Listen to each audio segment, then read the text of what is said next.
ప్రజల సమస్యలపై ఆర్టీజీఎస్ కేంద్రం నుంచి రియల్ టైంలోనే వేగంగా రెస్పాన్స్ అందాలని, ఇందుకోసం ఈ కేంద్రం 24 గంటలు పనిచేసేలా చర్యలు తీసుకోవాలని సీఎం చంద్రబాబు అధికారులను ఆదేశించారు. మహిళలపై నేరాలను గణనీయంగా తగ్గించడంతో పాటు గంజాయి ముఠాలను పూర్తిగా నియంత్రించాలని, కేంద్ర ప్రభుత్వ డ్రగ్ ఫ్రీ కంట్రీ లక్ష్యానికి అనుగుణంగా చర్యలు చేపట్టాలని సీఎం స్పష్టం చేశారు.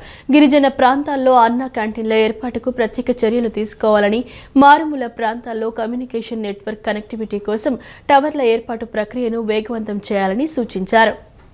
రియల్ టైం గవర్నెన్స్ కేంద్రం నుంచి రియల్ టైంలోనే ప్రజల సమస్యలు, ఇబ్బందులపై రెస్పాన్స్ అందాలని ముఖ్యమంత్రి చంద్రబాబు నాయుడు అధికారులకు దిశానిర్దేశం చేశారు.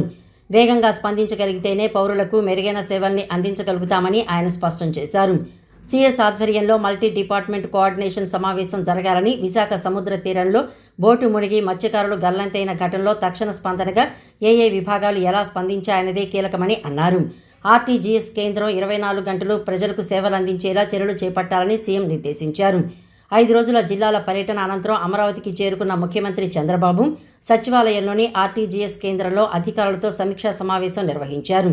పురపాలక, పంచాయతీరాజ్, హోం, ఎక్సైజ్ తదితర శాఖల ద్వారా అందిస్తున్న ప్రభుత్వ సేవలపై సమావేశంలో చర్చించారు.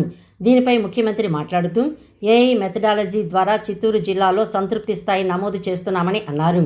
అధికారులు క్షేత్రస్థాయి పర్యటనల వల్ల ప్రజాభిప్రాయం నేరుగా తెలుసుకునే అవకాశం ఉంటుందన్నారు.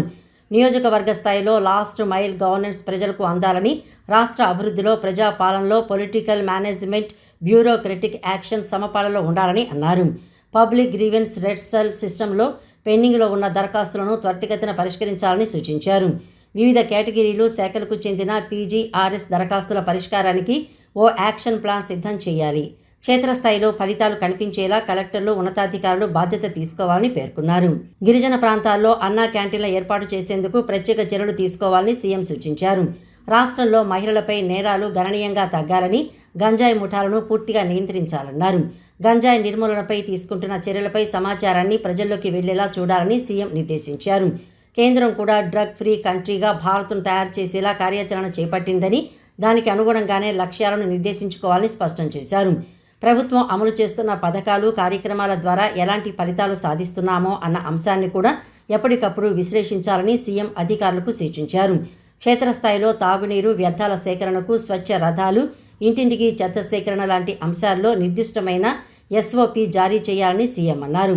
మున్సిపాలిటీలు, కార్పొరేషన్లో పేర్కొన్న 23 లక్షల మెట్రిక్ టన్నుల చెత్తను 3 నెలల్లోగా తొలగించాలని, దీనిపై ప్రజాప్రతినిధులు కూడా శ్రద్ధ పెట్టాలని ఆదేశించారు. జీరో వేస్ట్ మున్సిపల్ ప్రాంతాలు మన లక్ష్యం కావాలని ముఖ్యమంత్రి అన్నారు. ప్రజల నుంచి వచ్చే ఫిర్యాదులు, పీజీఆర్ఎస్ ద్వారా వస్తున్న దరఖాస్తులను ఆర్థికేతర కేటగిరీలుగా విభజించి పరిష్కారం చూపాలని సీఎం స్పష్టం చేశారు. ఈ విషయంలో కలెక్టర్లు, అధికారులు ప్రత్యేకంగా దృష్టి సారించాలని సూచించారు. దక్షిణ కొరియాలో మంత్రి నారా లోకేష్ పర్యటన కొనసాగుతోంది. అక్కడ కొరియన్ స్టార్టప్ ఫౌండర్లతో ఆయన సమావేశమయ్యారు. 5 ఏళ్లలో 20,000 స్టార్టప్లు, 1,00,000 ఉద్యోగాల కల్పనే తమ ప్రభుత్వ లక్ష్యమన్నారు.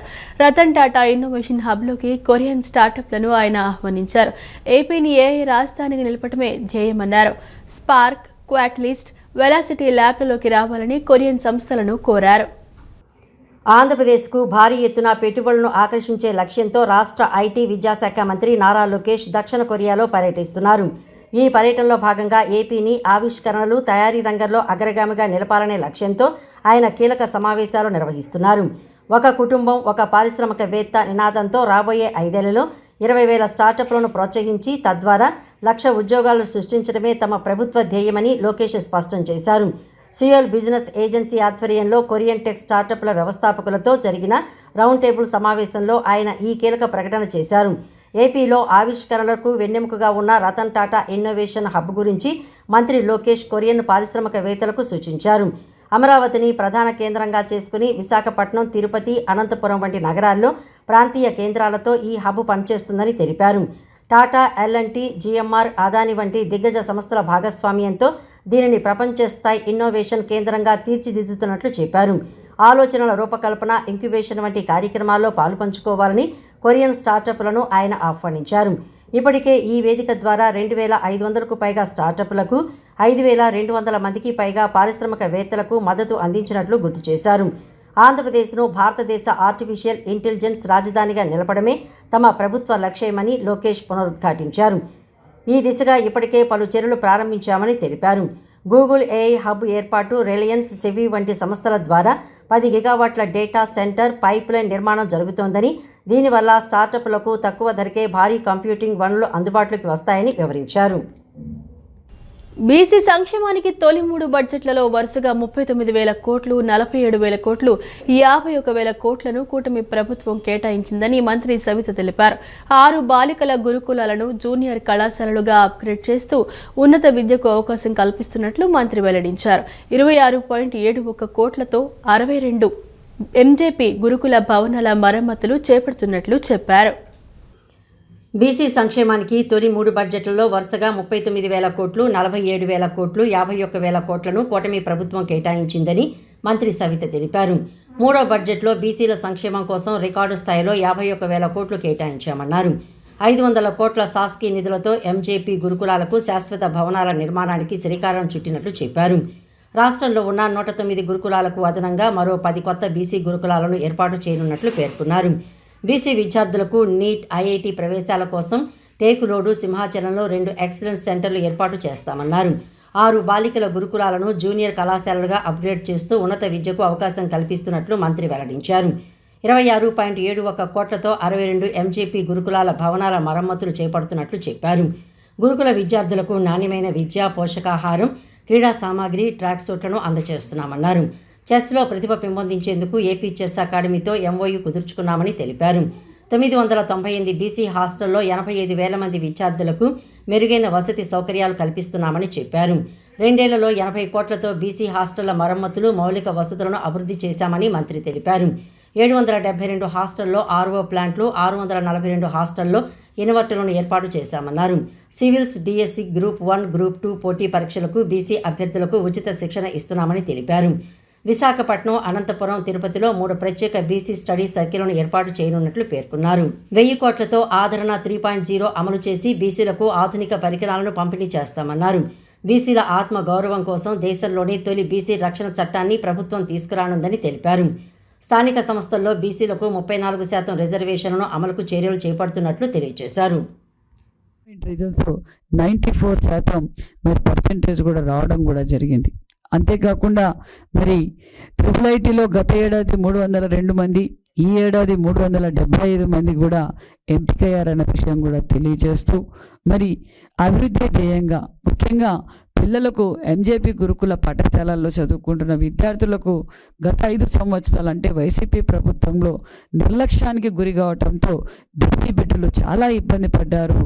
చాలా విధాలుగా కనీస అవసరాలు కూడా మరి లేక, వసతులు లేక ఇబ్బంది పడుతున్నారని ముఖ్యమంత్రి గారి దృష్టికి తీసుకెళ్లడం, ముఖ్యమంత్రి గారు ఇమీడియట్గా మరి నిధులు కూడా కేటాయించటం, ఆ నిధులు కేటాయించిన దాంట్లో మరి మరమ్మతులు కూడా చేశాం. దాంతోపాటు సిఎస్ఆర్ ఫండ్స్ కూడా తీసుకురావడం కూడా జరిగింది. మరి సిఎస్ఆర్ ఫండ్స్తో కూడా మరమ్మతులు కూడా ఎంజేపీ గురుకుల పాఠశాలలో రిపేర్లు కూడా చేయించామన్న విషయం కూడా తెలియజేస్తూ, దానితో పాటు ఎంజేపీ గురుకుల పాఠశాలల్లో విజయవాడ రైల్వే స్టేషన్ను అమృత్ భారత్ పథకం కింద మరింత అభివృద్ధి చేయడమే ప్రధాని నరేంద్ర మోదీ లక్ష్యమని ఎంపీ కేశినేని శివనాథ్ తెలిపారు. అమ్మవారి పేరుతో ప్రత్యేక రైలును ఏర్పాటు చేయాలని ఇప్పటికే రైల్వే మంత్రి దృష్టికి తీసుకువెళ్లామని, ఆ ప్రతిపాదనను కూడా త్వరలోనే సాకారం చేసేందుకు కృషి చేస్తున్నామని వెల్లడించారు. విజయవాడ రైల్వే స్టేషన్లో ఎంపీ కేశినేని శివనాథ్ ఆకస్మిక తనిఖీలు నిర్వహించారు. ప్లాట్ఫామ్లను పరిశీలించి ప్రయాణికులతో నేరుగా మాట్లాడి స్టేషన్లోని వసతులు, సౌకర్యాలపై ఆరా తీశారు. ప్రయాణికులు సూచించిన సమస్యలను రైల్వే అధికారుల దృష్టికి తీసుకువెళ్లి ఎలాంటి అసౌకర్యం లేకుండా చర్యలు తీసుకోవాలని సూచించారు. అలాగే బీఆర్కే సంస్థ ఆధ్వర్యంలో ఏర్పాటు చేసిన ప్యాసింజర్ రెస్ట్ రూమ్స్ను ప్రారంభించారు. ఈ సందర్భంగా ఎంపీ మాట్లాడుతూ, దేశంలో అత్యంత రద్దీగా ఉండే రైల్వే స్టేషన్లలో విజయవాడ ఒకటని, అమృత భారత్ పథకం కింద దీని అభివృద్ధికి ఇప్పటికే పలుమార్లు కేంద్ర ప్రభుత్వ దృష్టికి తీసుకువెళ్లినట్లు చెప్పారు. విజయవాడ జంక్షన్లో ప్రయాణికుల రద్దీ దృష్ట్యా మరిన్ని డార్మిటరీలు, మెరుగైన సౌకర్యాలు అవసరమని పేర్కొన్నారు. అలాగే మచిలీపట్నం, గోవా రైలును తీసుకురావడంతో పాటు అమ్మవారి పేరుతో ప్రత్యేక రైలు ఏర్పాటు కోసం కూడా కృషి చేస్తున్నట్లు వెల్లడించారు. కార్యక్రమంలో రైల్వే అధికారులు, బీఆర్కే సంస్థ ప్రతినిధులు, పలువురు ప్రముఖులు తదితరులు పాల్గొన్నారు. వాళ్ళ ఈ స్టేషన్ ఫెసిలిటీకి 160 కూడా సరిపోవు. తప్పకుండా ఎన్నో ట్రైన్లకి కనెక్టింగ్ ఇందాకే చూసాం.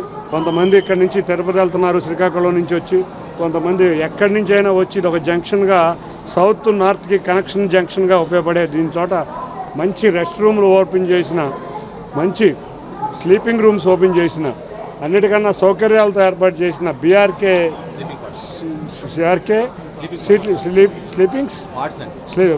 స్లీపింగ్ పార్ట్స్ వారికి, వారి యాజమాన్యానికి కంగ్రాచులేషన్స్ తెలియజేసుకుంటూ రైల్వే డిపార్ట్మెంట్ వారికి మరొక్కసారి మరిన్ని సౌకర్యాలు వచ్చే విధంగా రైల్వే స్టేషన్ అభివృద్ధి చేయాలని కోరుతూ, తప్పకుండా పార్లమెంటు సభ్యుడిగా రైల్వేది నా కేంద్ర ప్రభుత్వం దృష్టికి తీసుకెళ్తామని తెలియజేసుకుంటూ, అన్నిటికన్నా ముఖ్యంగా ఇక్కడ ప్రతిదీ డిమాండ్. అందరూ కూడా అమృత్ భారత్ స్లీపర్ కోచ్ బెంగళూరుకు అడుగుతున్నారు, అహ్మదాబాద్ సూరత్కు అడుగుతున్నారు. వీటితో పాటు మరిన్ని గోవాకి, అంతకుముందు మచిలీపట్నం గోవా ఎప్పుడో అనౌన్స్ చేశారు, అది కూడా రాలేదు. ఈ ట్రైన్లన్నీ ఈ సంవత్సరం కాలం లోపల వచ్చే విధంగా కృషి చేస్తానని తెలియజేసుకుంటూ అందరికీ ధన్యవాదాలు. Thank you. BRK sleeping parts అని ఈరోజు స్టార్ట్ చేశాము. సామాన్య ప్రజలకు కూడా అందుబాటులో ఉండే ధరలతో 3 గంటలకు 200, 12 గంటలకు వచ్చి 400, ఒకరోజు వచ్చి 600 రూపాయలకి అమలు పరుస్తున్నాం. ఇవి సెంట్రల్ ఏసీతో ఉందండి, వైఫై ఉంది, హాట్ వాటర్ ఉంది ఫెసిలిటీ. ఎవరికాళ్ళకి ఇండివిజువల్గా సపరేట్ ఛార్జర్తో పాటు లైటు, ఫ్యాను అన్నీ సపరేట్గా ఉంటాయి. లేడీస్ కూడా సపరేట్గా బ్లాక్లు ఉన్న వాళ్ళకి, ఫ్యామిలీకి సపరేట్గా ఉన్నాయి. అన్ని ధరల్లో అందుబాటులో ఉంటుంది. స్టే చేయడానికి 24 అవర్స్ సెక్యూరిటీ ఉంటుంది. సీసీ కెమెరా అంతా క్లియర్గా ఉంటుంది. లగేజ్ పెట్టుకుని ఎక్కడెక్కడ వాళ్ళ కిందే లాకర్లు కూడా ఏర్పాటు చేస్తాం, సపరేట్ లాకర్తో. దళితులు, అణగారిన వర్గాల సమానత్వం, సామాజిక న్యాయం కోసం జీవితాంతం పోరాడిన మహానేత బాబు జగజ్జీవన్ రామ్ అని ఎమ్మెల్యే బోండా ఉమామహేశ్వరరావు కొనియాడారు. ఆయన సేవలు అంతర్జాతీయ స్థాయిలో గుర్తింపు పొందాయని పేర్కొన్నారు. యువత జగజ్జీవన్ రామ్ ఆశయాలను ఆదర్శంగా తీసుకుని ముందుకు సాగాలని ఆయన పిలుపునిచ్చారు. సింగనగర్లోని సెంట్రల్ నియోజకవర్గ శాసనసభ్యుల కార్యాలయంలో ఎస్సీసీఎల్ కమిటీ ఆధ్వర్యంలో మాజీ ఉప ప్రధానమంత్రి బాబు జగజ్జీవన్ రామ్ వర్ధంతి వేడుకలు ఘనంగా జరిగాయి. ఈ సందర్భంగా ప్రభుత్వ విప్, సెంట్రల్ నియోజకవర్గ ఎమ్మెల్యే బోండా ఉమామహేశ్వరరావు జగజ్జీవన్ రామ్ చిత్రపటానికి పూలమాల వేసి నివాళులర్పించారు. ఈ సందర్భంగా బోండా ఉమామహేశ్వరరావు మాట్లాడుతూ, దళితులు, అణగారిన వర్గాల సమానత్వం, సామాజిక న్యాయం కోసం జీవితాంతం పోరాడిన మహానేత బాబు జగజ్జీవన్ రామ్ అని కొనియాడారు. 1908 ఏప్రిల్ 5న జన్మించిన ఆయన దేశ ఉప ప్రధానమంత్రిగా, ఉత్తమ పార్లమెంటేరియన్గా సేవలందించి 1986 జూలై 6న కన్నుమూశారని గుర్తు చేశారు. ఆయన సేవలు అంతర్జాతీయ స్థాయిలో గుర్తింపు పొందాయని పేర్కొన్నారు.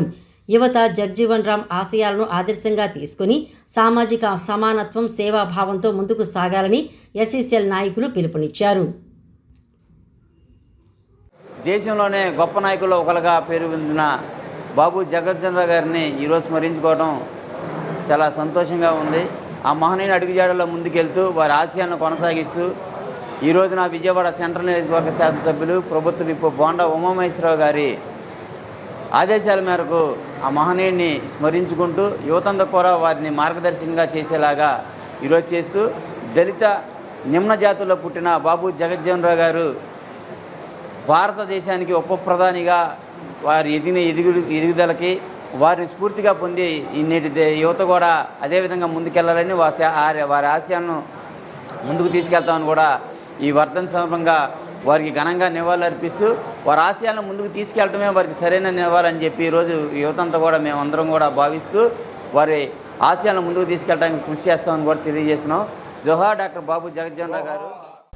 116 వయసులోనూ అచంచల భక్తితో కాలినడకన తిరుమలకు చేరుకున్న వృద్ధ భక్తురాలికి టీటీడీ ఇచ్చిన హామీని నిలబెట్టుకుంది.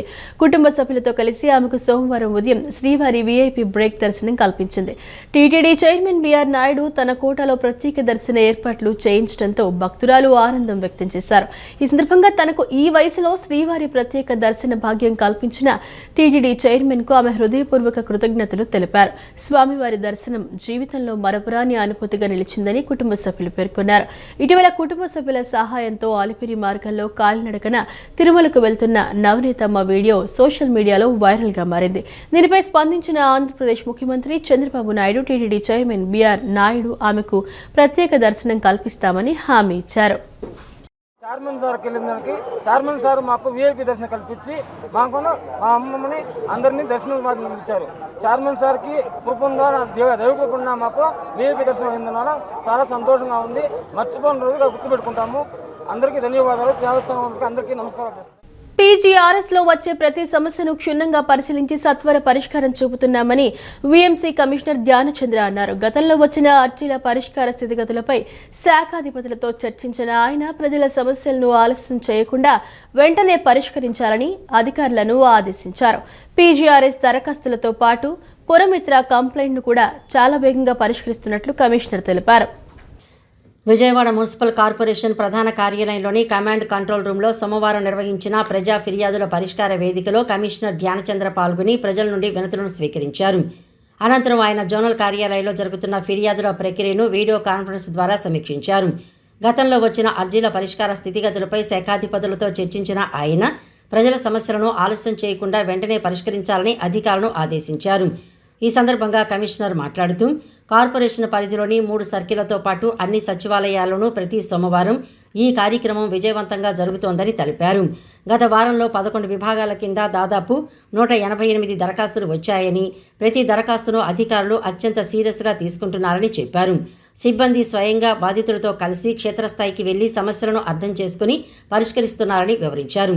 అయితే కొన్ని స్థల వివాదాలు, ప్రైవేటు మరియు సరిహద్దు తగాదాల వంటి దీర్ఘకాలిక సమస్యల వల్ల ముఖ్యంగా టౌన్ ప్లానింగ్ విభాగంలో శాశ్వత పరిష్కారాలకు కొంత ఆలస్యం జరుగుతోందని ఆయన పేర్కొన్నారు.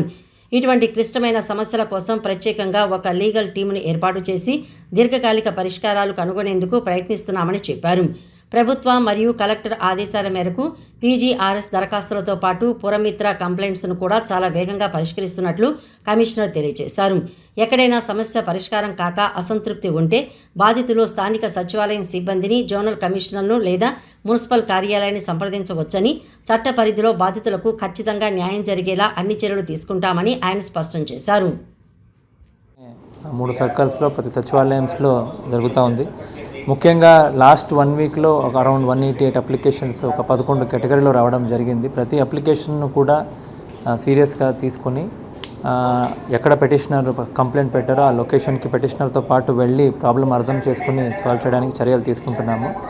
కానీ కొన్ని క్రానిక్ ఇష్యూస్ అంటే ప్రాపర్టీ డిస్ప్యూట్స్, అలాగే ప్రైవేట్ డిస్ప్యూట్స్, బౌండరీ డిస్ప్యూట్స్ వల్ల కొన్ని పర్మనెంట్ సొల్యూషన్స్లో డిలే అవుతూ ఉంది. ముఖ్యంగా టౌన్ ప్లానింగ్ ఇష్యూస్లో ఆ క్రానిక్ ఇష్యూస్ను కూడా ప్రత్యేకంగా ఒక టీం పెట్టి, లీగల్ టీం పెట్టి కూడా అండర్స్టాండ్ చేసుకుని లాంగ్ టర్మ్ సొల్యూషన్స్ ఇవ్వడానికి ప్రయత్నాలు జరుగుతున్నాయి. సో అట్లాంటి వాళ్ళు రిపీటెడ్గా మళ్ళీ రావడం జరుగుతూ ఉంది. అవన్నీ కూడా రీఅపాయింట్ కేసెస్గా ఉండిపోతున్నాయి.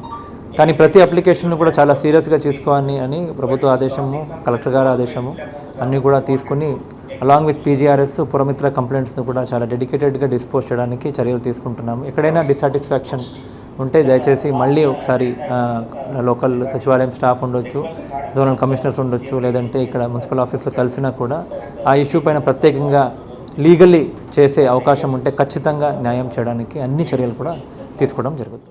దేశ ఉప ప్రధానిగా, కేంద్ర మంత్రిగా బడుగు బలహీన వర్గాల అభ్యున్నతికి బాబు జగజ్జీవన్ రామ్ చేసిన సేవలు, తెచ్చిన సంస్కరణలు చిరస్మరణీయమని మాజీ ఎమ్మెల్యే మల్లాది విష్ణు కొనియాడారు.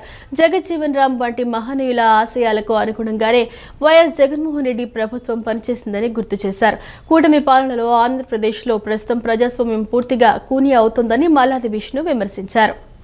దేశ ఉప ప్రధానిగా, కేంద్ర మంత్రిగా బడుగు బలహీన వర్గాల అభ్యున్నతికి బాబు జగజ్జీవన్ రామ్ చేసిన సేవలు, తెచ్చిన సంస్కరణలు చిరస్మరణీయమని మాజీ ఎమ్మెల్యే మల్లాది విష్ణు కొనియాడారు. విజయవాడ గాంధీనగర్ జింకానా గ్రౌండ్స్ వద్ద బాబు జగజ్జీవన్ రామ్ వర్ధంతి కార్యక్రమాన్ని ఘనంగా నిర్వహించారు. ఈ సందర్భంగా ఆయన విగ్రహానికి మాజీ మంత్రి వెల్లంపల్లి శ్రీనివాస్, మాజీ ఎమ్మెల్యే మల్లాది విష్ణు, మాజీ mayor Rayana Bhagyalakshmi, deputy mayor Sailaja Reddy, central నియోజకవర్గ ఎస్సీసీఎల్ అధ్యక్షులు శ్యామ్, జిల్లా అధ్యక్షులు శరత్ తదితర వైసీపీ నేతలు పూలమాలలు వేసి ఘనంగా నివాళులర్పించారు. ఈ సందర్భంగా మాజీ ఎమ్మెల్యే మల్లాది విష్ణు మాట్లాడుతూ దేశంలో అంబేద్కర్, జగజ్జీవన్ రామ్ వంటి మహనీయుల ఆశయాలకు అనుగుణంగానే 2019-2024 మధ్య కాలంలో వైఎస్ జగన్మోహన్ రెడ్డి ప్రభుత్వం పనిచేసిందని గుర్తు చేశారు. బడుగు బలహీన వర్గాల సామాజిక, ఆర్థిక అభ్యున్నతికి గత ప్రభుత్వం పెద్దపీట వేసిందని ఆయన స్పష్టం చేశారు. ఆంధ్రప్రదేశ్లో ప్రస్తుతం ప్రజాస్వామ్యం పూర్తిగా కూని అవుతోందని, ప్రజల, ప్రతిపక్షాల గొంతు నొక్కేసే కార్యక్రమం జరుగుతోందని ఆరోపించారు. రాష్ట్రంలో భావ ప్రకటన స్వేచ్ఛ పూర్తిగా కరువైందని, ప్రభుత్వంపై ఎవరైనా మాట్లాడితే అక్రమ కేసులు బనాయిస్తున్నారని మండిపడ్డారు. సోషల్ మీడియా యాక్టివిస్ట్ రావణ్ వ్యవహారంలో ఏకంగా 5 కేసులు నమోదు చేసి చివరకు రాజద్రోహం కేసు పెట్టడం అత్యంత దారుణమని పేర్కొన్నారు. గతంలో కేవీ రెడ్డి అనే యాక్టివిస్టుపై కూడా కర్నూలు, బొబ్బిల్లో అక్రమంగా కేసులు పెట్టారని గుర్తు చేశారు. ఎవరైనా కంప్లైంట్ ఇస్తే ఒక పోలీస్ స్టేషన్లో కేసు పెట్టాలి, కానీ అధికార పార్టీ నేతలు ఉన్న ప్రతి చోట కేసులు పెట్టడం రాష్ట్రంలో సరికొత్త అరాచక సంస్కృతికి తెరలేపడమేనని పేర్కొన్నారు. భావితరాలకి ముందు చూపుతో ఏ రకంగా పరిపాలన ఉండాలి అని చెప్పని ఆ రోజు కేంద్ర మంత్రిగా కానీ ఉప ప్రధానిగా కానీ అయిన వివిధ శాఖల్ని నిర్వహించినటువంటి సందర్భంలో ప్రజలకి ఏ విధమైనటువంటి అవసరాలు ఉన్నాయి, బడుగు బలహీన వర్గాలు ఆ వర్గాల వారికి ఏ రకంగా చేయూతను అందించవచ్చు అని చెప్పని ఆయన అనేక రకాలైనటువంటి రిఫార్మ్స్ తీసుకొచ్చినటువంటి నేత. ఉప ప్రధానిగా కూడా ఆయన భారతదేశానికి పనిచేయడం జరిగింది. ఆయన శాసన మండలికి, అలాగే శాసనసభకి, పార్లమెంట్కి, వివిధ చట్టసభలకి ఎన్నికైనటువంటి మహోన్నతమైనటువంటి వ్యక్తి బాబు జగజ్జీవన్ రావు గారు. ఆయన గురించి మాట్లాడుకోవాల్సి వస్తే ఆయన అనేక రకాల సంస్కరణలకి కేంద్ర బిందువుగా మారారు.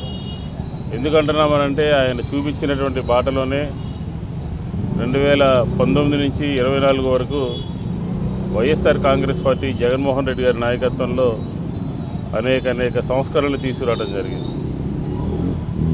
దామాషా ప్రకారం బడ్జెట్ కేటాయింపులు కానివ్వండి, క్యాబినెట్లో పెద్దల్ని ఒకసారి స్మరించుకోవడము, భావి తరాలకి వాళ్ళు చేసిన పనుల్ని వాళ్ళకి ఒకసారి ఈ భావి తరాలకు కూడా తెలియచేసే విధంగా ఈ కార్యక్రమాలు అన్నవి నిర్వహించటం జరుగుతుంది. మన స్వతంత్రం వచ్చిన తర్వాత బాబు జగజ్జీవన్ గారు మన భారతదేశానికి ఏ రకంగా ఆయన సేవలు అందించారు, ఉప ప్రధానిగా కానీ 30 ఏళ్ళు సుదీర్ఘంగా ఆయన పలు మంత్రిశాఖల్లోన పనిచేసి భారతదేశాన్ని ఎంత ముందుకి నడిపించారు అన్నది. దేశంలో విదేశీ వలసలను ఆపాలని, దేశ సమగ్రతను కాపాడాలని తన అధికారాన్ని సైతం వదులుకున్న వ్యక్తి శ్యామ ప్రసాద్ ముఖర్జీ అని బీజేపీ రాష్ట్ర ప్రధాన కార్యదర్శి నాగోతు రమేష్ నాయుడు అన్నారు. గొప్ప ఆశయాలతో జనసంఘ్ను ప్రారంభించిన మహనీయుడు శ్యామ ప్రసాద్ ముఖర్జీ అని అన్నారు. ఆయన పుట్టిన గడ్డ పశ్చిమ బెంగాల్ అని, అక్కడ నేడు కాషాయ జెండా బీజేపీ రెపరెపలాడుతున్న తరుణంలో జాతీయ భావాలు కలిగిన సోదరులు అందరూ గర్వంతో కూడిన భావంతో శ్యామ ప్రసాద్ ముఖర్జీ జయంతి వేడుకలు జరుపుకుంటున్నారని తెలిపారు. జనసంఘ్ వ్యవస్థాపకులు శ్యామ ప్రసాద్ ముఖర్జీ జయంతి కార్యక్రమాన్ని విజయవాడ సీతారాంపురంలోని బీజేపీ రాష్ట్ర కార్యాలయంలో నిర్వహించారు. ఈ కార్యక్రమానికి బీజేపీ రాష్ట్ర ప్రధాన కార్యదర్శి నాగోతు రమేష్ నాయుడు ముఖ్య అతిథిగా విచ్చేశారు. 20 సూత్రాల అమలు కమిటీ చైర్మన్ లంకా దినకర్, ఎన్టీఆర్ జిల్లా అధ్యక్షులు అడ్డూరి శ్రీరామ్, బీజేపీ రాష్ట్ర మీడియా ఇన్ఛార్జి కిలారు దిలీప్ తదితరులు పాల్గొని శ్యామ ప్రసాద్ ముఖర్జీ చిత్రపటానికి పూలమాలలు వేసి నివాళులర్పించారు. ఈ సందర్భంగా వారు మాట్లాడుతూ, దేశంలో అటల్ బిహారీ వాజ్పేయి ఆలోచనలు ప్రారంభమైనప్పటి నుంచి, నరేంద్ర మోడీ పాలన మొదలైనప్పుడు నుంచి శ్యామ ప్రసాద్ ముఖర్జీ ఆలోచనలకు అనుగుణంగా పాలన జరుగుతోందన్నారు. ఆయన కోరుకున్నట్లు జమ్మూ కాశ్మీర్లో 370 ఆర్టికల్ను తొలగించడం జరిగిందన్నారు. 370 ఆర్టికల్ రద్దు చేసినప్పుడు శ్యామ ప్రసాద్ ముఖర్జీకి నిజమైన నివాళి అని అందరూ అనుకున్నారని, పశ్చిమ బెంగాల్లో బీజేపీ అధికారంలోకి వచ్చిన మరుక్షణంలోనే చొరబాటుదారులు పలాయనం చిత్తగిస్తున్నారని పేర్కొన్నారు. ఎక్కడ ఈ దేశ హితం విషయంలో రాజీ పడలేదు. అందులో భాగంగానే ఎమర్జెన్సీ సమయంలో కూడా జనసంఘ్ బాగా పెరుగుతుంది, ఈ దేశంలో ఒక తృతీయ ప్రత్యామ్నాయ రాజకీయ శక్తిగా ఎదుగుతున్నటువంటి క్రమంలో ఎందుకు మనం మెర్జ్ చేయాలి జనతా పార్టీలని ప్రశ్నించినా కూడా నేషనల్ ఫస్ట్, ఈ దేశంలో రాజకీయాల కన్నా కూడా ముందు జాతి ముఖ్యము, ఈ దేశం ముఖ్యమైనటువంటి ఆలోచన విధానాన్ని అర్థమయ్యే భాషలో ఆయన అందరికీ కూడా ఒక సంకేతాలు ఇచ్చి ఆ విధంగా జనసంఘం తీసిపోయి జనతా పార్టీలో మెర్జ్ చేయడం జరిగింది. కాబట్టి తర్వాత ఏర్పడినటువంటి పరిస్థితుల కారణంగా భారతీయ జనతా పార్టీగా 1980లో రూపాంతరం చెందినప్పటికీ కూడా మేమందరం నేటికి ఆయన ఆశయం కోసమే, ఆయన కలగన్నటువంటి భారతావని కోసమే ప్రతి కార్యకర్త తప్పిస్తున్నారు. ఆ క్రమంలో చాలామంది కార్యకర్తలు బలిపశువులు అయ్యారు. భారత రాజకీయాల్లో భారత మాజీ ఉప ప్రధాని బాబు జగజ్జీవన్ రామ్ పాత్ర చిరస్మరణీయమని ఎమ్మెల్యే యార్లగడ్డ వెంకట్రావు కొనియాడారు. సామాజిక అడ్డంకులను అధిగమించి దేశ ఉప ప్రధానిగా ఎదిగిన ఆయన జీవితం నేటి తరానికి స్ఫూర్తిదాయకమని అన్నారు. చరిత్రలో ఆయనకు కొంత అన్యాయం జరిగినప్పటికీ దేశానికి అందించిన సేవలు చిరకాలం గుర్తుండిపోతాయని ఎమ్మెల్యే తెలిపారు. భారత మాజీ ఉప ప్రధానమంత్రి బాబు జగజీవన్ రామ్ వర్ధంతి సందర్భంగా కేసరపల్లి హరిజనవాడలో ఘనంగా నివాళి కార్యక్రమం నిర్వహించారు. ఈ సందర్భంగా ఏపీ ప్రభుత్వ విప్ గన్నవరం ఎమ్మెల్యే యాలగడ్డ వెంకట్రావు స్థానిక నాయకులతో కలిసి బాబు జగజీవన్ రామ్ విగ్రహానికి పూలమాల వేసి నివాళులర్పించారు. ఈ సందర్భంగా ఎమ్మెల్యే యాలగడ్డ వెంకట్రావు మాట్లాడుతూ భారత రాజకీయాల్లో బాబు జగజీవన్ రామ్ పాత్ర చిరస్మరణీయమని కొనియాడారు. వెనుకబడిన వర్గం నుంచి వచ్చి అనేక సామాజిక అడ్డంకులను అధిగమించి దేశ ఉప ప్రధానిగా ఎదిగిన ఆయన జీవితం నేటి తరానికి స్ఫూర్తిదాయకమని అన్నారు. ఆనాటి రాజకీయ పరిస్థితుల కారణంగా ఆయన తన పూర్తి నాయకత్వ సామర్థ్యాన్ని చాటుకునే అవకాశం దక్కలేదని, లేకపోతే దేశ ప్రధానిగా సేవలందించే అవకాశం కూడా ఉండేదని పేర్కొన్నారు. చరిత్రలో ఆయనకు కొంత అన్యాయం జరిగినప్పటికీ దేశానికి అందించిన సేవలు చిరకాలం గుర్తుండిపోతాయని ఎమ్మెల్యే తెలిపారు. ఈ కార్యక్రమంలో నాయకులు అన్నే హరికృష్ణ, కోసూరి వెంకటేష్, నీలం అశోక్, గురిందపల్లి కోటేశ్వరరావు, మేడూరి సురేష్, జాస్తి రేణుక, అన్నే అంజిబాబు, సుధాబత్తుల రామకృష్ణ, జాస్తి వీరబాబు తదితరులు పాల్గొన్నారు. కేసరపల్లి గ్రామంలో ఆయనకి 100 పెంచడం జరిగింది. ఈ కార్యక్రమం ఏర్పాటు చేసిన కేసరపల్లి గ్రామ పార్టీ కూటమి నాయకులందరినీ అభినందిస్తున్నారు. గతంలో బాబు జగజీవన్ రామ్ గారికి ఆ రోజు స్పీకర్ గారికి అవకాశం ఇచ్చుంటే, పల్లెరూపునికి అవకాశం ఇచ్చుంటే ప్రధానమంత్రి అయ్యే అవకాశం త్రుట్లో తప్పిపోయిన దురదృష్టవంతుడు బాబు జగజీవన్ రామ్ గారిని చరిత్రను పరికిస్తే చెప్పక తప్పని పరిస్థితి. అదే 200 పైబడి ఎంపీలు ఉన్నా ఆయనకి పల్లెరూపుని చేసుకోమని స్పీకర్ పిలవకపోవటం, ఆయన ఈ దేశ ప్రధానిగా అవ్వకుండానే ఉప ప్రధానిగా మాత్రమే పనిచేసే పరిస్థితి నాకు బాధాకరం. కానీ ఆయన దేశానికి చేసే సర్వీసులు కానీ, ఆయన డాక్టర్ స్పీకర్గా పనిచేయడం కానీ మహానుభావుడు కొంతమంది ఉంటారు చరిత్రలో. అలాగే అంబేద్కర్ అయినా, బాబు జగజీవన్ రామ్ గారైనా, అంబేద్కర్ గారైనా వీళ్ళు జాతి కోసం, దేశం కోసం పనిచేసిన మహనీయులకు నివాళులర్పించడం కనీస బాధ్యతగానే భావిస్తాను. Thank you. తమ బిడ్డపై జరిగిన దాడికి సంబంధించి న్యాయం చేయాలంటూ అజిత్ సింగ్ నగర్ పోలీస్ స్టేషన్ ఎదుట బాధితులు ఆందోళనకు దిగారు. పార్థు అనే యువకుడు మరికొందరితో కలిసి తమ కుమారుడిపై కత్తితో దారుణంగా దాడి చేశాడని, ప్రస్తుతం వాడు చావు బతుకుల మధ్య హాస్పిటల్లో కొట్టుమిట్టాడుతున్నాడని బాధితుడి తల్లి, కుటుంబ సభ్యులు కన్నీరు మున్నీరయ్యారు. తమకు పోలీసు ఉన్నత అధికారులు న్యాయం చేయాలని వేడుకున్నారు. విజయవాడ న్యూ రాజరాజేశ్వరిపేటలోని అజిత్ సింగ్ నగర్ పోలీస్ స్టేషన్ ఎదుట బాధితుడు పళ్ళ సూర్యతేజ కుటుంబ సభ్యులు ఆందోళనకు దిగారు. బాధితుడి నానమ్మ రాజేశ్వరి, పిన్ని రంజని తెలిపిన వివరాల ప్రకారం పార్థు అనే యువకుడు శనివారం మధ్యాహ్నం ఫోన్ చేసి అర్జెంటుగా రమని, ఆ తర్వాత 2 బైకులపై వచ్చిన 4 యువకులు సూర్యతేజను ఎక్సెల్ ఫ్యాక్టరీ రోడ్డులోని రామ్నగర్ అపార్ట్మెంట్స్ వద్దకు తీసుకువెళ్లారని చెప్పారు. అక్కడ 4 కలిసి సూర్యతేజను గట్టిగా పట్టుకోగా పార్థు కత్తితో విచక్షణారహితంగా దాడికి తెగబడ్డాడని, తీవ్ర గాయాలతో రక్తం మడుగులో పడి ఉన్న బాధితుడిని స్థానికులు ఆసుపత్రికి తరలించగా ప్రస్తుతం అతను వెంటిలేటర్పై చావు బతుకుల మధ్య ఉన్నాడని ఆవేదన వ్యక్తం చేశారు. హత్యాయత్నం జరిగిన కొద్ది నిమిషాల్లోనే పార్థు, రజాక్ కలిసి మా జోలికి వస్తే ఇదే గతి పడుతుంది అని ఇన్స్టాగ్రామ్లో బెదిరిస్తూ రీల్స్ కూడా చేశారని కుటుంబ సభ్యులు ఆరోపించారు. ఈ కేసులో 5 నిందితులు ఉండగా పోలీసులు కేవలం 2 అరెస్ట్ చేశారని, నిందితుడి తండ్రి హైకోర్టు లాయర్ కావడంతో కేసును పక్కదారి పట్టిస్తున్నారని వారు ఆరోపించారు. స్టేషన్లో నిందితులకు మర్యాదలు చేస్తున్నారని ఆవేదన వ్యక్తం చేశారు. నిందితుల నుంచి తమకు ప్రాణభయం ఉందని, అందరిపై కఠిన చర్యలు తీసుకోవాలని, తమకు పూర్తి న్యాయం చేయాలని డిమాండ్ చేశారు. డైరెక్ట్గా చచ్చిపోయేలాగా పిల్లోడిని పొడి చేసి వచ్చినోడిని డైరెక్ట్గా అలా కూర్చోబెడితే మేము కూడా ఎవరన్నా పొడి చేసి స్టేషన్లో ఏం చేయరని చెప్పి ధైర్యంతో మేము కూడా అలా చేయొచ్చా? ఇప్పుడు వాళ్ళ ఫ్యామిలీ, వాళ్ళ నాన్నగారు రావాలి, వాళ్ళ ఫ్యామిలీ మొత్తం రావాలి, మాకు సమాధానం చెప్పాలండి, మాకు న్యాయం చేయండి. పిల్లోడి పరిస్థితి అయితే అసలు ఏం బాగలేదు.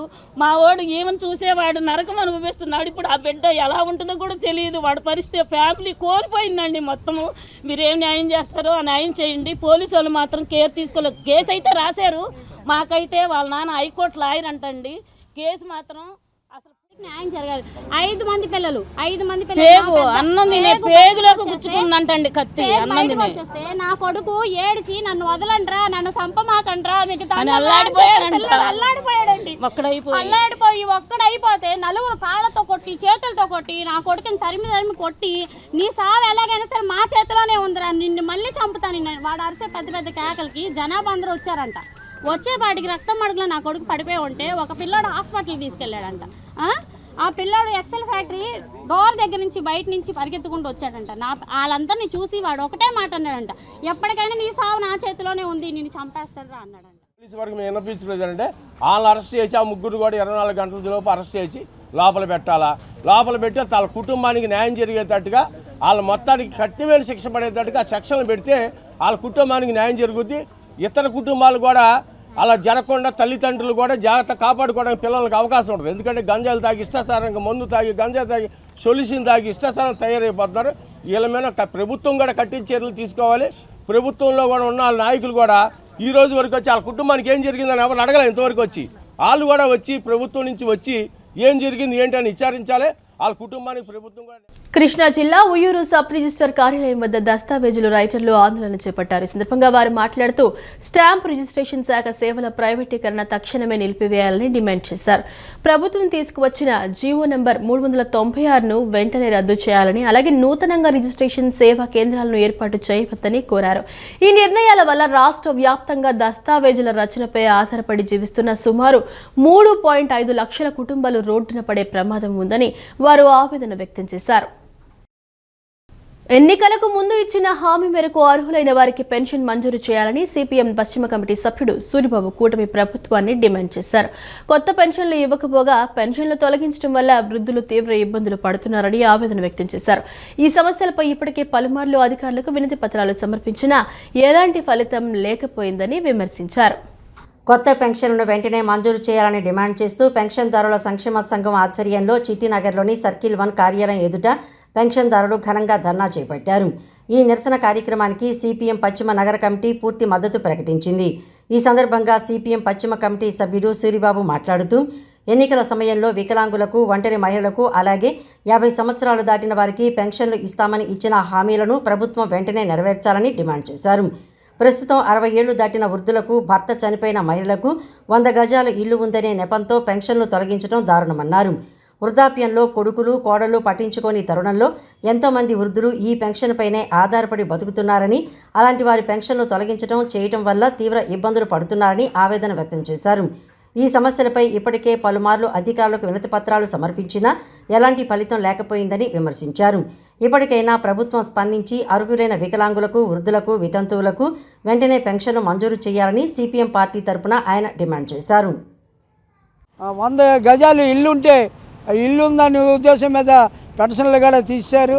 60 సంవత్సరాలు దాటిన వాళ్ళకి కొడుకులు చూడపోయినా, కొడుకులు కోళ్ళు చూడపోయినా పెన్షన్ లేక ఇబ్బంది పడుతున్నారు. దాని మీద ఆధారపడి పెన్షన్లు ఇవ్వాలని చెప్పి ఎన్నోసార్లు అధికారులకి ఇవ్వడం జరిగింది. కానీ ఇంతవరకు పెన్షన్లు అనేది కూడా ఇవ్వలేదు. ఇప్పుడైనా పెన్షన్లు వితంతులకి ముసలోళ్ళకి పెన్షన్లు ఇవ్వాలని సిపిఎం పార్టీగా డిమాండ్ చేస్తున్నాం. ఈ వార్త ఇంతటితో సమాప్తం. మరో బులెటిన్తో మళ్ళీ కలుద్దాం. అంతవరకు సెలవు. నమస్కారం.